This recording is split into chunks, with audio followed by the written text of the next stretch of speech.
నమః శివాయ. శివమహాపురాణం 32వ అధ్యాయం. గంగావతారణం. శివ సంబంధమైన విషయంలో చాలా పరమ పవిత్రమైన ఘట్టంగా మనం భావించేది గంగావతారణం. దానితో సమానమైన ఘట్టం మరొకటి లేదు. ఈశ్వర కారుణ్యమునకు హద్దు లేదని చూపించే వాటిలో గంగావతారణం ఒకటి. సగర చక్రవర్తి కుమారులు ఉద్ధత్తితో ప్రవర్తించి కపిల మహర్షి తపస్సు చేసుకుంటున్న ప్రదేశమునకు వెళ్ళి తమ యాగశ్వమును అక్కడ కనబడింది కాబట్టి ఆయనే దొంగ అని నిర్ణయముకు వచ్చేసి చేతికి దొరికిన కర్రలు పట్టుకొని ఆయన్ను నింద చేస్తూ ఆయన మీదకు పరిగెత్తారు. నాశనం చేసేయడానికి మహాపురుష సంకల్పం ఒకటి చాలు. అది చాలా భయంకరంగా ఉంటుంది. కపిల మహర్షి ఆ కేకలేమిటా అని కళ్ళు తెరిచి చూశారు. సగరులు మీదకి వచ్చి పడుతున్నారు. వెంటనే ఆయన కోపమును పొంది వారిని చూసి హూంకరించాడు. అంటే వారిలోంచి పుట్టిన కోపము అగ్నిగా మారింది.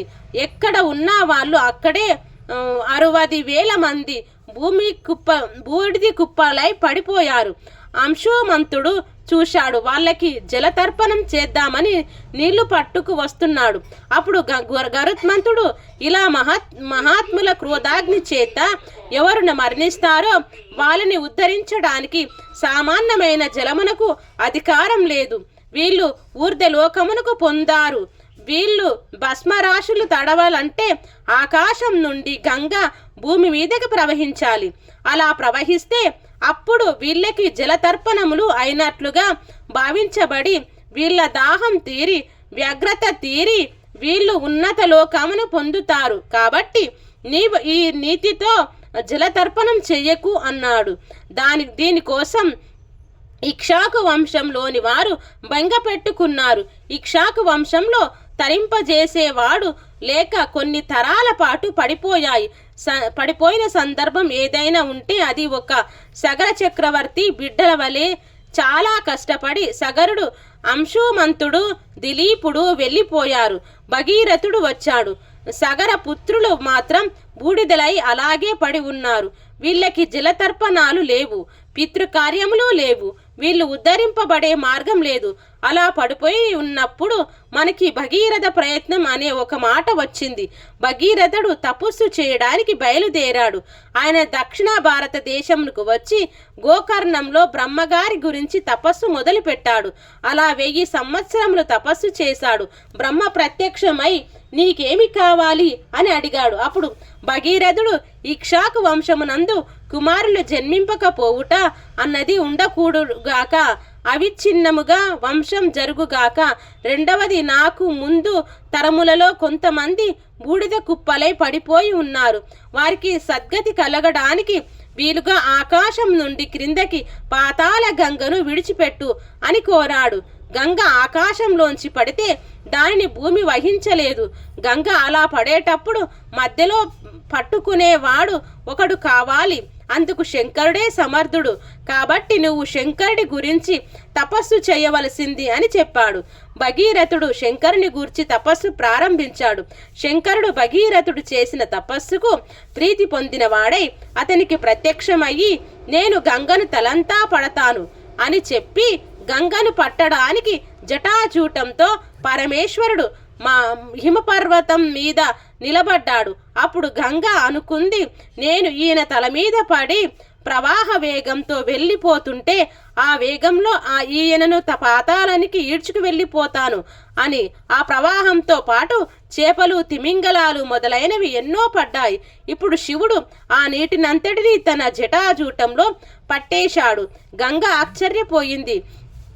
గంగ శివుని శిరస్సు మీద నుండి కిందకు పడకపోవటం గమనించిన భగీరథుడు మళ్ళీ తపస్సు ప్రారంభించాడు. శంకరుడు కరుణించి గంగను కిందికి వదిలాడు. ఆ నీరు వచ్చి మొట్టమొదట బిందు సరోవరంలో పడింది. బిందు సరోవరం బ్రహ్మ తపస్సు చేసిన స్థలం. అక్కడి నుండి 7 పాయలుగా విడిపోయింది. భగీరథుని అనుసరించి ఒక పాయ వెళ్ళి పోయేటట్లుగా అనుగ్రహించాడు. దేవతలందరూ వాళ్ళ వాహనముల మీద వచ్చి ఆ గంగావతరణం దృశ్యాన్ని చూస్తూ ఆశ్చర్యంగా ఆకాశమంతా నిలబడిపోయారు. దేవగంగ భూలోకంలో పడిందని పాపం చేసిన వారందరూ వచ్చి దానిలో మునిగి స్నానాలు చేశారు. వాళ్ళ పాపాలన్నీ పోయి వాళ్ళందరూ స్వర్గానికి వెళ్ళిపోతున్నారు. అలా ముందు భగీరథుడు వెళుతుంటే వెనక గంగ వేగంగా వస్తుంది. దారిలో జగ్ను మహర్షి ఆశ్రమం తగిలింది. గంగ అలా వెడుతూ జగ్ను మహర్షి యజ్ఞవాటికను ముంచి వెళ్ళిపోయింది.